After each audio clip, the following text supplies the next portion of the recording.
Chapter 5. Advice from a Caterpillar. The caterpillar and Alice looked at each other for some time in silence. At last the caterpillar took the hook out of its mouth, and addressed her in a languid, sleepy voice. "Who are you?" said the caterpillar. This was not an encouraging opening for a conversation.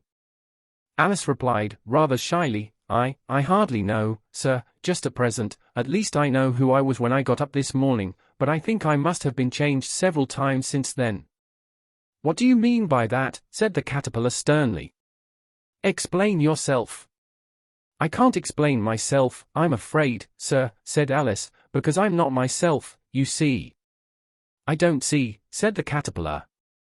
"I'm afraid I can't put it more clearly," Alice replied very politely, "for I can't understand it myself to begin with, and being so many different sizes in a day is very confusing." "It isn't," said the caterpillar. "Well, perhaps you haven't found it so yet," said Alice, "but when you have to turn into a chrysalis, you will someday, you know, and then after that into a butterfly, I should think you'll feel it a little queer, won't you?" "Not a bit," said the caterpillar. "Well, perhaps your feelings may be different," said Alice. "All I know is, it would feel very queer to me." "You," said the caterpillar contemptuously. "Who are you?" Which brought them back again to the beginning of the conversation. Alice felt a little irritated at the caterpillar's making such very short remarks, and she drew herself up and said, very gravely, "I think you ought to tell me who you are, first." "Why?" said the caterpillar. Here was another puzzling question, and as Alice could not think of any good reason, and as the caterpillar seemed to be in a very unpleasant state of mind, she turned away. "Come back," the caterpillar called after her. "I've something important to say." This sounded promising, certainly. Alice turned and came back again. "Keep your temper," said the caterpillar. "Is that all?" said Alice, swallowing down her anger as well as she could. "No," said the caterpillar. Alice thought she might as well wait, as she had nothing else to do, and perhaps after all it might tell her something worth hearing. For some minutes it puffed away without speaking, but at last it unfolded its arms, took the hook out of its mouth again, and said, "So you think you're changed, do you?" "I'm afraid I am, sir," said Alice. "I can't remember things as I used, and I don't keep the same size for 10 minutes together." "Can't remember what things?" said the caterpillar. "Well, I've tried to say, 'How doth the little busy bee?' but it all came different." Alice replied in a very melancholy voice. "Repeat, 'You are old, Father William,'" said the caterpillar. Alice folded her hands, and began. "You are old, Father William," the young man said. "And your hair has become very white. And yet you incessantly stand on your head. Do you think, at your age, it is right?" "In my youth," Father William replied to his son, "I feared it might injure the brain. But, now that I'm perfectly sure I have none, why, I do it again and again." "You are old," said the youth, "as I mentioned before, and have grown most uncommonly fat. Yet you turned a back somersault in at the door. Pray, what is the reason of that?" "In my youth," said the sage, as he shook his grey locks, "I kept all my limbs very supple. By the use of this ointment, 1 shilling the box. Allow me to sell you a couple?" "You are old," said the youth, "and your jaws are too weak for anything tougher than suet. Yet you finished the goose, with the bones and the beak. Pray, how did you manage to do it?" "In my youth," said his father, "I took to the law, and argued each case with my wife. And the muscular strength, which it gave to my jaw, has lasted the rest of my life." "You are old," said the youth, "one would hardly suppose that your eye was as steady as ever. Yet you balanced an eel on the end of your nose. What made you so awfully clever?" "I have answered 3 questions, and that is enough," said his father. "Don't give yourself airs. Do you think I can listen all day to such stuff? Be off, or I'll kick you downstairs." "That is not said right," said the caterpillar. "Not quite right, I'm afraid," said Alice, timidly. "Some of the words have got altered." "It is wrong from beginning to end," said the caterpillar decidedly, and there was silence for some minutes. The caterpillar was the first to speak. "What size do you want to be?" it asked. "Oh, I'm not particular as to size," Alice hastily replied, "only one doesn't like changing so often, you know." "I don't know," said the caterpillar. Alice said nothing. She had never been so much contradicted in her life before, and she felt that she was losing her temper. "Are you content now?" said the caterpillar. "Well, I should like to be a little larger, sir, if you wouldn't mind," said Alice. 3 inches is such a wretched height to be." "It is a very good height indeed," said the caterpillar angrily, rearing itself upright as it spoke. It was exactly 3 inches high. "But I'm not used to it," pleaded poor Alice in a piteous tone. And she thought of herself, "I wish the creatures wouldn't be so easily offended." "You'll get used to it in time," said the caterpillar, and it put the hookah into its mouth and began smoking again. This time Alice waited patiently until it chose to speak again. In a minute or two the caterpillar took the hookah out of its mouth and yawned once or twice, and shook itself. Then it got down off the mushroom, and crawled away in the grass, merely remarking as it went, "One side will make you grow taller, and the other side will make you grow shorter." "One side of what?" "The other side of what?" thought Alice to herself. "Of the mushroom," said the caterpillar, just as if she had asked it aloud, and in another moment it was out of sight. Alice remained looking thoughtfully at the mushroom for a minute, trying to make out which were the 2 sides of it, and as it was perfectly round, she found this a very difficult question. However, at last she stretched her arms round it as far as they would go, and broke off a bit of the edge with each hand.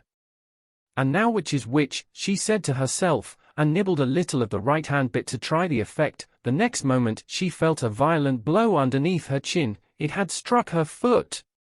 She was a good deal frightened by this very sudden change, but she felt that there was no time to be lost, as she was shrinking rapidly, so she set to work at once to eat some of the other bit.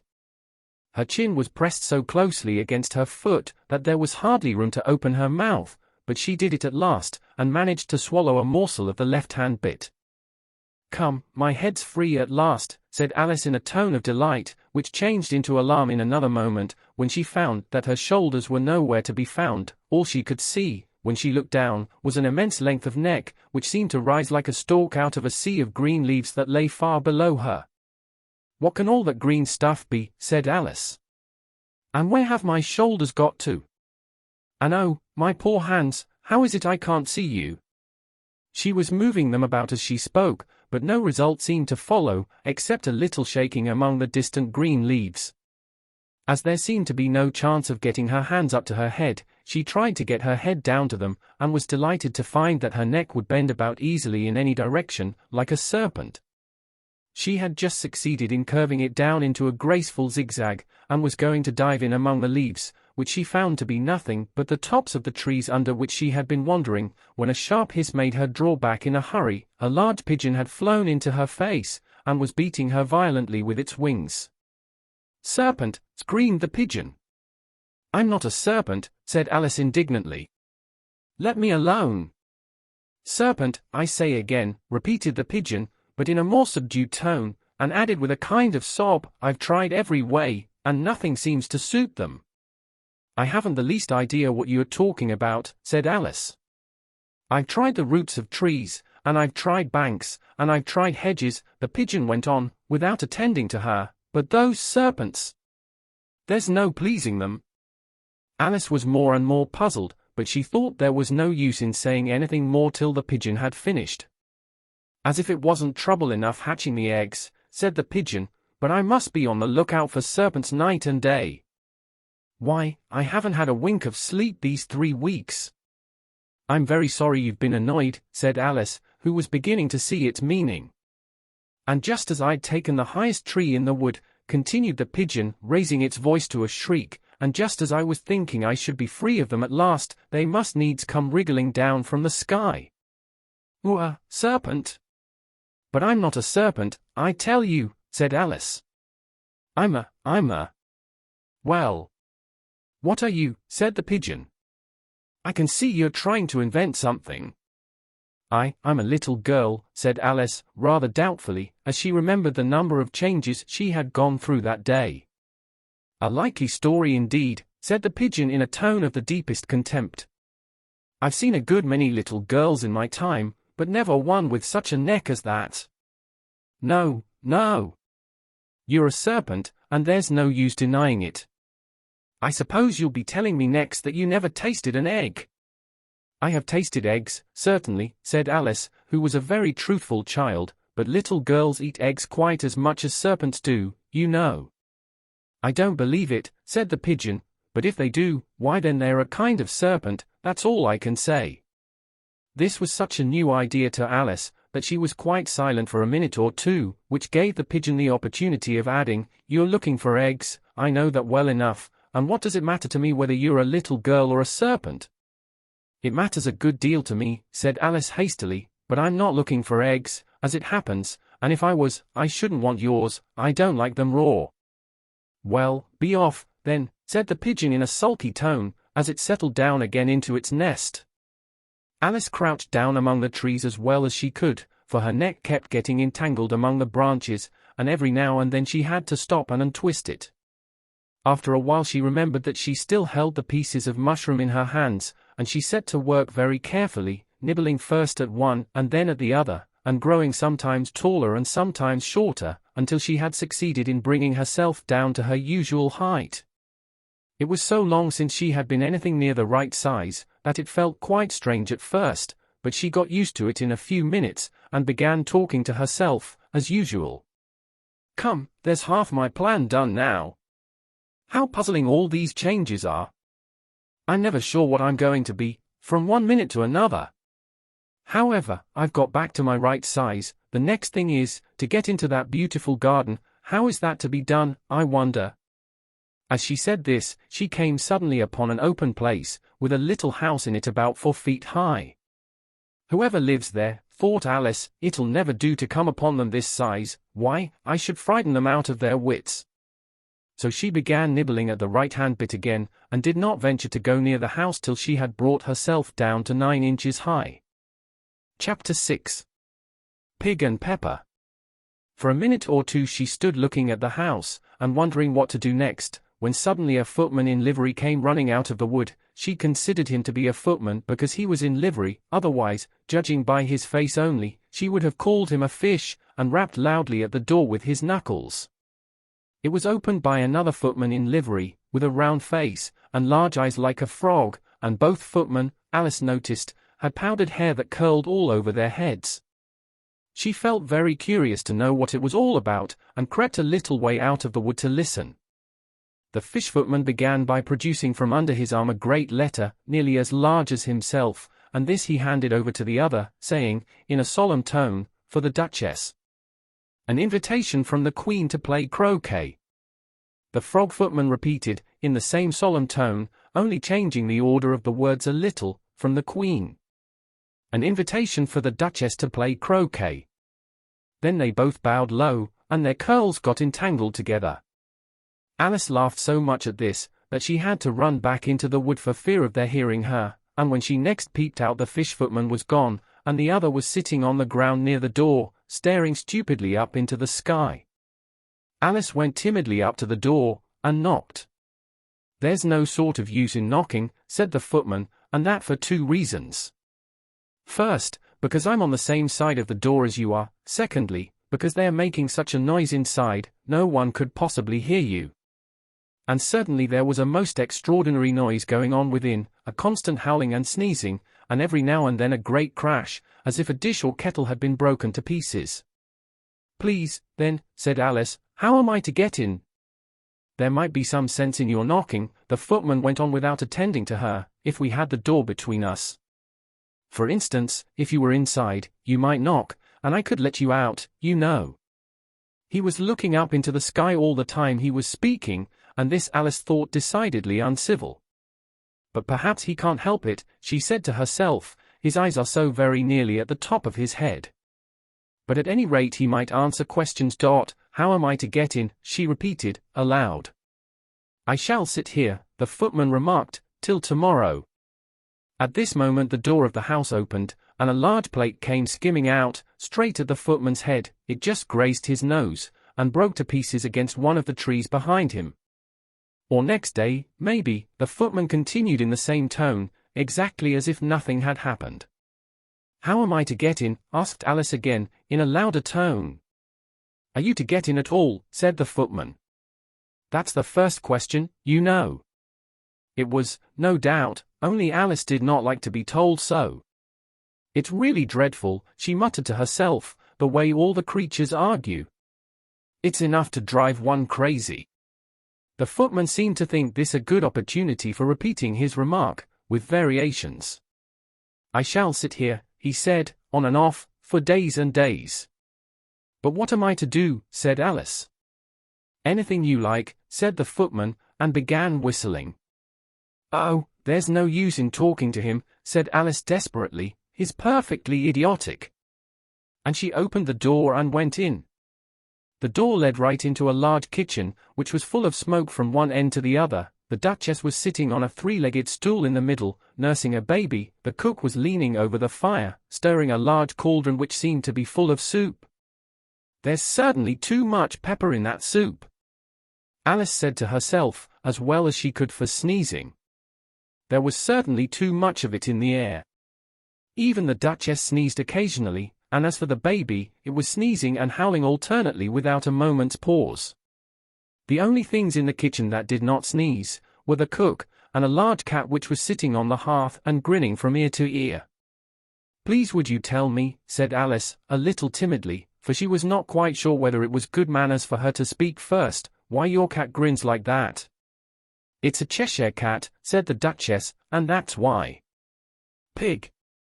She said the last word with such sudden violence that Alice quite jumped, but she saw in another moment that it was addressed to the baby, and not to her, so she took courage, and went on again. I didn't know that Cheshire cats always grinned, in fact, I didn't know that cats could grin. They all can, said the Duchess, and most of 'em do. I don't know of any that do, Alice said very politely, feeling quite pleased to have got into a conversation. You don't know much, said the Duchess, and that's a fact. Alice did not at all like the tone of this remark, and thought it would be as well to introduce some other subject of conversation. While she was trying to fix on one, the cook took the cauldron of soup off the fire, and at once set to work throwing everything within her reach at the Duchess and the baby. The fire irons came first, then followed a shower of saucepans, plates, and dishes. The Duchess took no notice of them even when they hit her, and the baby was howling so much already, that it was quite impossible to say whether the blows hurt it or not. Oh, please mind what you're doing, cried Alice, jumping up and down in an agony of terror. Oh, there goes his precious nose, as an unusually large saucepan flew close by it, and very nearly carried it off. If everybody minded their own business, the Duchess said in a hoarse growl, the world would go round a deal faster than it does. Which would not be an advantage, said Alice, who felt very glad to get an opportunity of showing off a little of her knowledge. Just think of what work it would make with the day and night. You see, the earth takes 24 hours to turn round on its axis. Talking of axes, said the Duchess, chop off her head. Alice glanced rather anxiously at the cook, to see if she meant to take the hint, but the cook was busily stirring the soup, and seemed not to be listening, so she went on again, 24 hours, I think, or is it 12? I? Oh, don't bother me, said the Duchess, I never could abide figures. And with that she began nursing her child again, singing a sort of lullaby to it as she did so, and giving it a violent shake at the end of every line. Speak roughly to your little boy. And beat him when he sneezes. He only does it to annoy. Because he knows it teases. Chorus. In which the cook and the baby joined. Wow! Wow! Wow! While the Duchess sang the second verse of the song, she kept tossing the baby violently up and down, and the poor little thing howled so, that Alice could hardly hear the words. I speak severely to my boy. I beat him when he sneezes. For he can thoroughly enjoy the pepper when he pleases. Chorus. Wow! Wow! Wow! Here. You may nurse it a bit, if you like, the Duchess said to Alice, flinging the baby at her as she spoke. I must go and get ready to play croquet with the Queen, and she hurried out of the room. The cook threw a frying pan after her as she went out, but it just missed her. Alice caught the baby with some difficulty, as it was a queer-shaped little creature, and held out its arms and legs in all directions, just like a starfish, thought Alice. The poor little thing was snorting like a steam engine when she caught it, and kept doubling itself up and straightening itself out again, so that altogether, for the first minute or two, it was as much as she could do to hold it.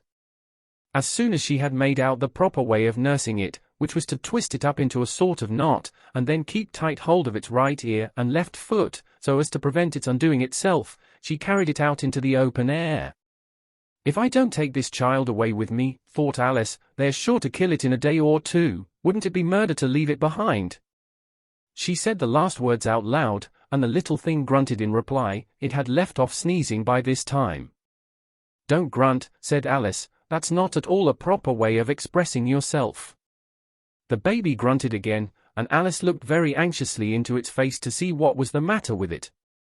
There could be no doubt that it had a very turn-up nose, much more like a snout than a real nose. Also its eyes were getting extremely small for a baby. Altogether Alice did not like the look of the thing at all. But perhaps it was only sobbing, she thought, and looked into its eyes again, to see if there were any tears. No, there were no tears. If you're going to turn into a pig, my dear, said Alice, seriously, I'll have nothing more to do with you. Mind now. The poor little thing sobbed again, or grunted, it was impossible to say which, and they went on for some while in silence. Alice was just beginning to think to herself, now, what am I to do with this creature when I get it home, when it grunted again, so violently, that she looked down into its face in some alarm. This time there could be no mistake about it, it was neither more nor less than a pig, and she felt that it would be quite absurd for her to carry it further. So she set the little creature down, and felt quite relieved to see it trot away quietly into the wood. If it had grown up, she said to herself, it would have made a dreadfully ugly child, but it makes rather a handsome pig, I think. And she began thinking over other children she knew, who might do very well as pigs, and was just saying to herself, if one only knew the right way to change them, when she was a little startled by seeing the Cheshire Cat sitting on a bough of a tree a few yards off. The cat only grinned when it saw Alice. It looked good-natured, she thought, still it had very long claws and a great many teeth, so she felt that it ought to be treated with respect. Cheshire Puss, she began, rather timidly, as she did not at all know whether it would like the name. However, it only grinned a little wider. Come, it's pleased so far, thought Alice, and she went on. Would you tell me, please, which way I ought to go from here? That depends a good deal on where you want to get to, said the cat. I don't much care where, said Alice. Then it doesn't matter which way you go, said the cat. So long as I get somewhere, Alice added as an explanation. Oh, you're sure to do that, said the cat, if you only walk long enough. Alice felt that this could not be denied, so she tried another question. What sort of people live about here? In that direction, the cat said, waving its right paw round, lives a hatter, and in that direction, waving the other paw, lives a March hare. Visit either you like, they are both mad. But I don't want to go among mad people, Alice remarked. Oh, you can't help that, said the cat, we're all mad here. I'm mad. You're mad. How do you know I'm mad, said Alice. You must be, said the cat, or you wouldn't have come here. Alice didn't think that proved it at all. However, she went on, and how do you know that you're mad? To begin with, said the cat, a dog's not mad. You grant that? I suppose so, said Alice. Well, then, the cat went on, you see, a dog growls when it's angry, and wags its tail when it's pleased. Now I growl when I'm pleased, and wag my tail when I'm angry. Therefore I'm mad. I call it purring, not growling, said Alice. Call it what you like, said the cat. Do you play croquet with the Queen today? I should like it very much, said Alice, but I haven't been invited yet. You'll see me there, said the cat, and vanished. Alice was not much surprised at this, she was getting so used to queer things happening. While she was looking at the place where it had been, it suddenly appeared again. By the by, what became of the baby? Said the cat. I'd nearly forgotten to ask. It turned into a pig, Alice quietly said, just as if it had come back in a natural way. I thought it would, said the cat, and vanished again. Alice waited a little, half expecting to see it again, but it did not appear, and after a minute or two she walked on in the direction in which the March Hare was said to live. I've seen hatters before, she said to herself. The March Hare will be much the most interesting, and perhaps as this is May it won't be raving mad, at least not so mad as it was in March. As she said this, she looked up, and there was the cat again, sitting on a branch of a tree. Did you say pig, or fig? Said the cat. I said pig, replied Alice, and I wish you wouldn't keep appearing and vanishing so suddenly, you make one quite giddy. All right, said the cat, and this time it vanished quite slowly, beginning with the end of the tail, and ending with the grin, which remained some time after the rest of it had gone. Well, I've often seen a cat without a grin, thought Alice, but a grin without a cat. It's the most curious thing I ever saw in my life. She had not gone much farther before she came in sight of the house of the March Hare. She thought it must be the right house, because the chimneys were shaped like ears and the roof was thatched with fur. It was so large a house, that she did not like to go nearer till she had nibbled some more of the left-hand bit of mushroom, and raised herself to about 2 feet high. Even then she walked up towards it rather timidly, saying to herself, suppose it should be raving mad after all. I almost wish I'd gone to see the Hatter instead. Chapter 7. A Mad Tea Party. There was a table set out under a tree in front of the house, and the March Hare and the Hatter were having tea at it. A dormouse was sitting between them, fast asleep, and the other two were using it as a cushion, resting their elbows on it, and talking over its head. Very uncomfortable for the dormouse, thought Alice, only, as it's asleep, I suppose it doesn't mind. The table was a large one, but the three were all crowded together at one corner of it. No room. No room, they cried out when they saw Alice coming. There's plenty of room, said Alice indignantly, and she sat down in a large armchair at one end of the table. Have some wine, the March Hare said in an encouraging tone. Alice looked all round the table, but there was nothing on it but tea. I don't see any wine, she remarked. There isn't any, said the March Hare. Then it wasn't very civil of you to offer it, said Alice angrily. It wasn't very civil of you to sit down without being invited, said the March Hare. I didn't know it was your table, said Alice, it's laid for a great many more than 3. Your hair wants cutting, said the Hatter. He had been looking at Alice for some time with great curiosity, and this was his first speech. You should learn not to make personal remarks, Alice said with some severity, it's very rude. The Hatter opened his eyes very wide on hearing this, but all he said was, why is a raven like a writing desk? Come, we shall have some fun now, thought Alice. I'm glad they've begun asking riddles. I believe I can guess that, she added aloud. Do you mean that you think you can find out the answer to it, said the March Hare. Exactly so, said Alice. Then you should say what you mean, the March Hare went on. I do, Alice hastily replied, at least I mean what I say, that's the same thing, you know. Not the same thing a bit, said the Hatter. You might just as well say that, I see what I eat, is the same thing as, I eat what I see. You might just as well say, added the March Hare, that, I like what I get, is the same thing as, I get what I like. You might just as well say, added the Dormouse, who seemed to be talking in his sleep, that, I breathe when I sleep or is the same thing as, I sleep when I breathe. It is the same thing with you, said the Hatter, and here the conversation dropped, and the party sat silent for a minute, while Alice thought over all she could remember about ravens and writing desks, which wasn't much. The Hatter was the first to break the silence. What day of the month is it? He said, turning to Alice. He had taken his watch out of his pocket, and was looking at it uneasily, shaking it every now and then, and holding it to his ear. Alice considered a little, and then said, the 4th. 2 days wrong, sighed the Hatter. I told you butter wouldn't suit the works, he added looking angrily at the March Hare. It was the best butter, the March Hare meekly replied. Yes, but some crumbs must have got in as well, the Hatter grumbled, you shouldn't have put it in with the bread knife. The March Hare took the watch and looked at it gloomily, then he dipped it into his cup of tea, and looked at it again, but he could think of nothing better to say than his first remark: "It was the best butter, you know." Alice had been looking over his shoulder with some curiosity. "What a funny watch," she remarked. "It tells the day of the month, and doesn't tell what o'clock it is." "Why should it?" muttered the Hatter. "Does your watch tell you what year it is?" "Of course not," Alice replied very readily, "but that's because it stays the same year for such a long time together." "Which is just the case with mine," said the Hatter. Alice felt dreadfully puzzled. The Hatter's remark seemed to have no sort of meaning in it, and yet it was certainly English. "I don't quite understand you," she said, as politely as she could.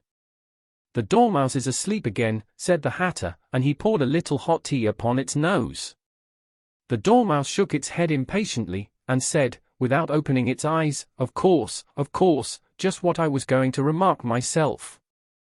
"Have you guessed the riddle yet?" the Hatter said, turning to Alice again. "No, I give it up," Alice replied. "What's the answer?" "I haven't the slightest idea," said the Hatter. "Nor I," said the March Hare. Alice sighed wearily. "I think you might do something better with the time," she said, "than waste it in asking riddles that have no answers." "If you knew time as well as I do," said the Hatter, "you wouldn't talk about wasting it." "It's him." "I don't know what you mean," said Alice. "Of course you don't," the Hatter said, tossing his head contemptuously. "I dare say you never even spoke to time." "Perhaps not," Alice cautiously replied, "but I know I have to beat time when I learn music." "Ah.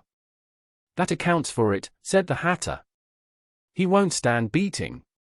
Now, if you only kept on good terms with him, he'd do almost anything you liked with the clock. For instance, suppose it were 9 o'clock in the morning, just time to begin lessons, you'd only have to whisper a hint to time, and round goes the clock in a twinkling. 1:30, time for dinner. I only wish it was," the March Hare said to itself in a whisper. "That would be grand, certainly," said Alice thoughtfully, "but then, I shouldn't be hungry for it, you know." "Not at first, perhaps," said the Hatter, "but you could keep it to 1:30 as long as you liked." "Is that the way you manage?" Alice asked. The Hatter shook his head mournfully. "Not I," he replied. "We quarreled last March, just before he went mad, you know," pointing with his teaspoon at the March Hare. "It was at the great concert given by the Queen of Hearts, and I had to sing 'Twinkle, twinkle, little bat.' How I wonder what you're at. You know the song, perhaps?" "I've heard something like it," said Alice. "It goes on, you know," the Hatter continued, "in this way. Up above the world you fly, like a tea tray in the sky. Twinkle, twinkle." Here the Dormouse shook itself, and began singing in its sleep, "Twinkle, twinkle, twinkle, twinkle," and went on so long that they had to pinch it to make it stop. "Well, I'd hardly finished the first verse," said the Hatter, when the Queen jumped up and bawled out, "He's murdering the time. Off with his head." "How dreadfully savage!" exclaimed Alice.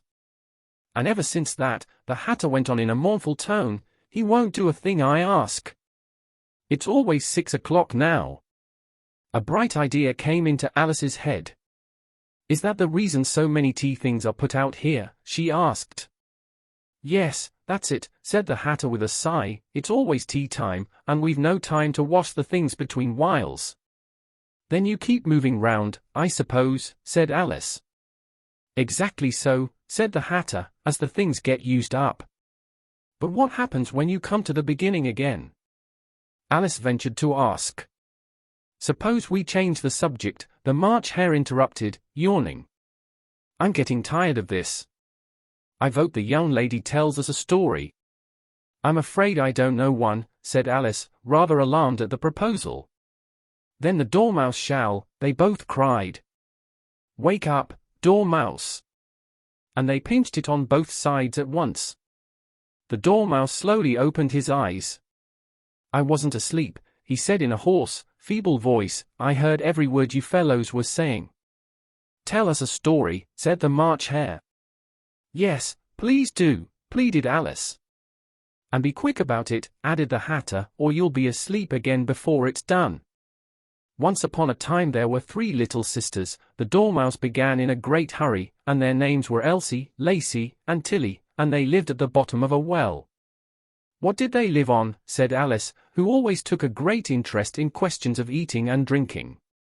They lived on treacle, said the Dormouse, after thinking a minute or two. They couldn't have done that, you know, Alice gently remarked, they'd have been ill.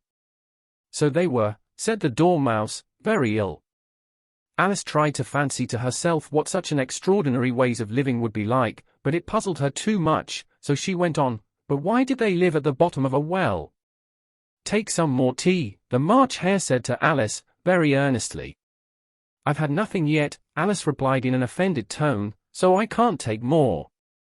You mean you can't take less, said the Hatter, it's very easy to take more than nothing. Nobody asked your opinion, said Alice. Who's making personal remarks now? The Hatter asked triumphantly. Alice did not quite know what to say to this, so she helped herself to some tea and bread and butter, and then turned to the Dormouse, and repeated her question. Why did they live at the bottom of a well? The Dormouse again took a minute or two to think about it, and then said, it was a treacle well. There's no such thing. Alice was beginning very angrily, but the Hatter and the March Hare went, Sure, and the Dormouse sulkily remarked, if you can't be civil, you'd better finish the story for yourself. No, please go on. Alice said very humbly, I won't interrupt again. I dare say there may be one. One, indeed, said the Dormouse indignantly. However, he consented to go on. And so these 3 little sisters, they were learning to draw, you know. What did they draw? Said Alice, quite forgetting her promise. Treacle, said the Dormouse, without considering at all this time. I want a clean cup, interrupted the Hatter, let's all move one place on. He moved on as he spoke, and the Dormouse followed him. The March Hare moved into the Dormouse's place, and Alice rather unwillingly took the place of the March Hare.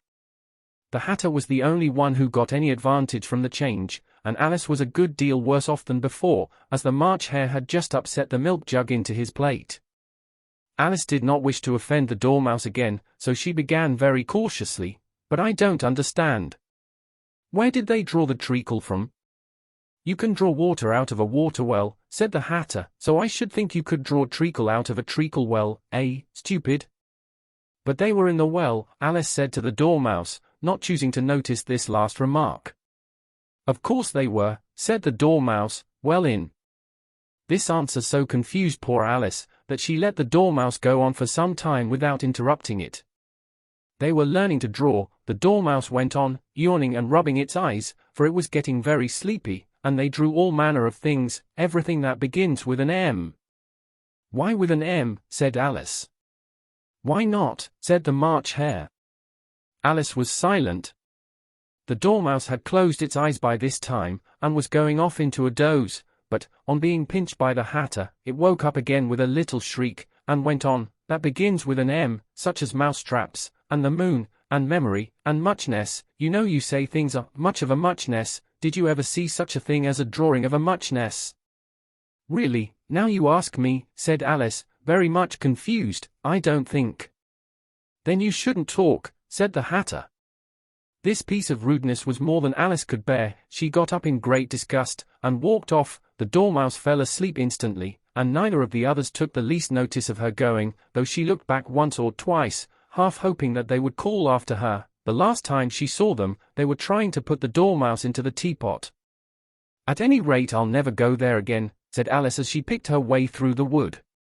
It's the stupidest tea party I ever was at in all my life. Just as she said this, she noticed that one of the trees had a door leading right into it. That's very curious, she thought. But everything's curious today. I think I may as well go in at once. And in she went. Once more she found herself in the long hall, and close to the little glass table. Now, I'll manage better this time, she said to herself, and began by taking the little golden key, and unlocking the door that led into the garden.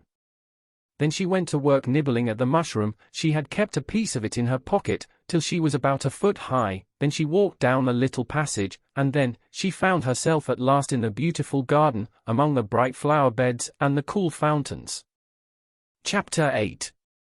The Queen's Croquet Ground. A large rose tree stood near the entrance of the garden. The roses growing on it were white, but there were 3 gardeners at it, busily painting them red.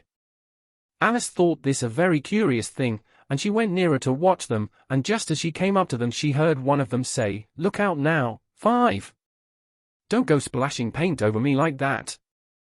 "I couldn't help it," said 5, in a sulky tone. 7 jogged my elbow. On which 7 looked up and said, "That's right, 5. Always lay the blame on others." "You'd better not talk," said 5. "I heard the Queen say only yesterday you deserved to be beheaded." "What for?" said the one who had spoken first. "That's none of your business, too," said 7. "Yes, it is his business," said 5, "and I'll tell him, it was for bringing the cooked tulip roots instead of onions." 7 flung down his brush, and had just begun, well, of all the unjust things, when his eye chanced to fall upon Alice, as she stood watching them, and he checked himself suddenly. The others looked round also, and all of them bowed low. "Would you tell me," said Alice, a little timidly, "why you are painting those roses?" 5 and 7 said nothing, but looked at 2. 2 began in a low voice, "Why, the fact is, you see, miss, this here ought to have been a red rose tree, and we put a white one in by mistake, and if the Queen was to find it out, we should all have our heads cut off, you know. So you see, miss, we're doing our best, afore she comes, to." At this moment 5, who had been anxiously looking across the garden, called out, "The Queen! The Queen!" and the 3 gardeners instantly threw themselves flat upon their faces. There was a sound of many footsteps, and Alice looked round, eager to see the Queen. First came 10 soldiers carrying clubs. These were all shaped like the 3 gardeners, oblong and flat, with their hands and feet at the corners. Next the 10 courtiers. These were ornamented all over with diamonds, and walked 2 and 2, as the soldiers did. After these came the royal children. There were 10 of them, and the little dears came jumping merrily along hand, in couples. They were all ornamented with hearts. Next came the guests, mostly kings and queens, and among them Alice recognized the White Rabbit. It was talking in a hurried, nervous manner, smiling at everything that was said, and went by without noticing her. Then followed the Knave of Hearts, carrying the king's crown on a crimson velvet cushion, and, last of all this grand procession, came the King and Queen of Hearts. Alice was rather doubtful whether she ought not to lie down on her face like the 3 gardeners, but she could not remember ever having heard of such a rule at processions, and besides, what would be the use of a procession, thought she, if people had all to lie down upon their faces, so that they couldn't see it? So she stood still where she was, and waited. When the procession came opposite to Alice, they all stopped and looked at her, and the Queen said severely, "Who is this?" She said it to the Knave of Hearts, who only bowed and smiled in reply. "Idiot," said the Queen, tossing her head impatiently, and, turning to Alice, she went on, "What's your name, child?" "My name is Alice, so please your Majesty," said Alice very politely, but she added, to herself, "Why, they're only a pack of cards, after all. I needn't be afraid of them." "And who are these?" said the Queen, pointing to the 3 gardeners who were lying round the rose tree, for, you see, as they were lying on their faces, and the pattern on their backs was the same as the rest of the pack, she could not tell whether they were gardeners, or soldiers, or courtiers, or 3 of her own children. "How should I know?" said Alice, surprised at her own courage. "It's no business of mine." The Queen turned crimson with fury, and, after glaring at her for a moment like a wild beast, screamed, "Off with her head! Off!" "Nonsense," said Alice, very loudly and decidedly, and the Queen was silent. The King laid his hand upon her arm, and timidly said, "Consider, my dear, she is only a child." The Queen turned angrily away from him, and said to the Knave, "Turn them over." The Knave did so, very carefully, with 1 foot. "Get up," said the Queen, in a shrill, loud voice, and the 3 gardeners instantly jumped up, and began bowing to the King, the Queen, the royal children, and everybody else. leave off that," screamed the Queen. "You make me giddy." And then, turning to the rose tree, she went on, "What have you been doing here?" "May it please your Majesty," said 2, in a very humble tone, going down on one knee as he spoke, "we were trying." "I see," said the Queen, who had meanwhile been examining the roses. Off with their heads, and the procession moved on, 3 of the soldiers remaining behind to execute the unfortunate gardeners, who ran to Alice for protection. "You shan't be beheaded," said Alice, and she put them into a large flower pot that stood near. The 3 soldiers wandered about for a minute or 2, looking for them, and then quietly marched off after the others. "Are their heads off?" shouted the Queen. "Their heads are gone, if it please your Majesty," the soldiers shouted in reply. "That's right," shouted the Queen. "Can you play croquet?" The soldiers were silent, and looked at Alice, as the question was evidently meant for her. "Yes," shouted Alice. "Come on, then," roared the Queen, and Alice joined the procession, wondering very much what would happen next. It's a very fine day," said a timid voice at her side. She was walking by the White Rabbit, who was peeping anxiously into her face. "Very," said Alice. "Where's the Duchess?" "Hush! Hush!" said the Rabbit in a low, hurried tone. He looked anxiously over his shoulder as he spoke, and then raised himself upon tiptoe, put his mouth close to her ear, and whispered, "She's under sentence of execution." "What for?" said Alice. "Did you say, 'What a pity'?" the Rabbit asked. "No, I didn't," said Alice. "I don't think it's at all a pity. I said, 'What for?'" "She boxed the Queen's ears," the Rabbit began. Alice gave a little scream of laughter. "Oh, hush," the Rabbit whispered in a frightened tone. "The Queen will hear you. You see, she came rather late," and the Queen said. "Get to your places," shouted the Queen in a voice of thunder, and people began running about in all directions, tumbling up against each other. However, they got settled down in a minute or 2, and the game began. Alice thought she had never seen such a curious croquet ground in her life. It was all ridges and furrows, the balls were live hedgehogs, the mallets live flamingos, and the soldiers had to double themselves up and to stand on their hands and feet, to make the arches. The chief difficulty Alice found at first was in managing her flamingo. She succeeded in getting its body tucked away, comfortably enough, under her arm, with its legs hanging down, but generally, just as she had got its neck nicely straightened out, and was going to give the hedgehog a blow with its head, it would twist itself round and look up in her face, with such a puzzled expression that she could not help bursting out laughing, and when she had got its head down, and was going to begin again, it was very provoking to find that the hedgehog had unrolled itself, and was in the act of crawling away. Besides all this, there was generally a ridge or furrow in the way wherever she wanted to send the hedgehog to, and, as the doubled-up soldiers were always getting up and walking off to other parts of the ground, Alice soon came to the conclusion that it was a very difficult game indeed. The players all played at once without waiting for turns, quarreling all the while, and fighting for the hedgehogs, and in a very short time the Queen was in a furious passion, and went stamping about, and shouting, "Off with his head," or "Off with her head," about once in a minute. Alice began to feel very uneasy. To be sure, she had not as yet had any dispute with the Queen, but she knew that it might happen any minute, and then, thought she, what would become of me? They're dreadfully fond of beheading people here. The great wonder is, that there's any one left alive. She was looking about for some way of escape, and wondering whether she could get away without being seen, when she noticed a curious appearance in the air. It puzzled her very much at first, but, after watching it a minute or 2, she made it out to be a grin, and she said to herself, "It's the Cheshire Cat, now I shall have somebody to talk to." "How are you getting on?" said the cat, as soon as there was mouth enough for it to speak with. Alice waited till the eyes appeared, and then nodded. "It's no use speaking to it," she thought, "till its ears have come, or at least one of them." In another minute the whole head appeared, and then Alice put down her flamingo, and began an account of the game, feeling very glad she had someone to listen to her. The cat seemed to think that there was enough of it now in sight, and no more of it appeared.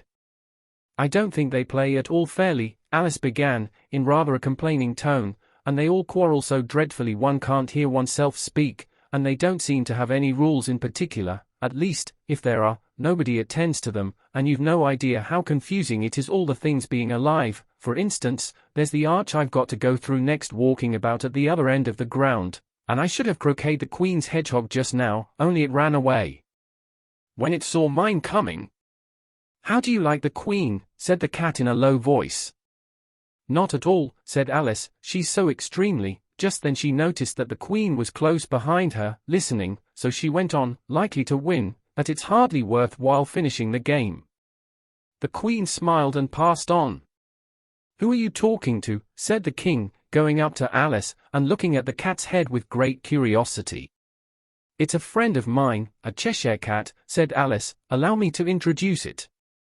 I don't like the look of it at all, said the King, however, it may kiss my hand if it likes. I'd rather not, the cat remarked. Don't be impertinent, said the King, and don't look at me like that. He got behind Alice as he spoke. A cat may look at a king, said Alice. I've read that in some book, but I don't remember where. Well, it must be removed, said the King very decidedly, and he called the Queen, who was passing at the moment, my dear. I wish you would have this cat removed. The Queen had only one way of settling all difficulties, great or small. Off with his head, she said, without even looking round. I'll fetch the executioner myself, said the King eagerly, and he hurried off. Alice thought she might as well go back and see how the game was going on, as she heard the Queen's voice in the distance, screaming with passion. She had already heard her sentence 3 of the players to be executed for having missed their turns, and she did not like the look of things at all, as the game was in such confusion that she never knew whether it was her turn or not. So she went in search of her hedgehog. The hedgehog was engaged in a fight with another hedgehog, which seemed to Alice an excellent opportunity for croqueting one of them with the other. The only difficulty was that her flamingo was gone across to the other side of the garden, where Alice could see it trying in a helpless sort of way to fly up into a tree. By the time she had caught the flamingo and brought it back, the fight was over, and both the hedgehogs were out of sight. But it doesn't matter much, thought Alice, as all the arches are gone from this side of the ground. So she tucked it away under her arm, that it might not escape again, and went back for a little more conversation with her friend. When she got back to the Cheshire Cat, she was surprised to find quite a large crowd collected round it. There was a dispute going on between the executioner, the King, and the Queen, who were all talking at once, while all the rest were quite silent, and looked very uncomfortable. The moment Alice appeared, she was appealed to by all 3 to settle the question, and they repeated their arguments to her, though, as they all spoke at once, she found it very hard indeed to make out exactly what they said. The executioner's argument was that you couldn't cut off a head unless there was a body to cut it off from, that he had never had to do such a thing before, and he wasn't going to begin at his time of life. The King's argument was that anything that had a head could be beheaded, and that you weren't to talk nonsense.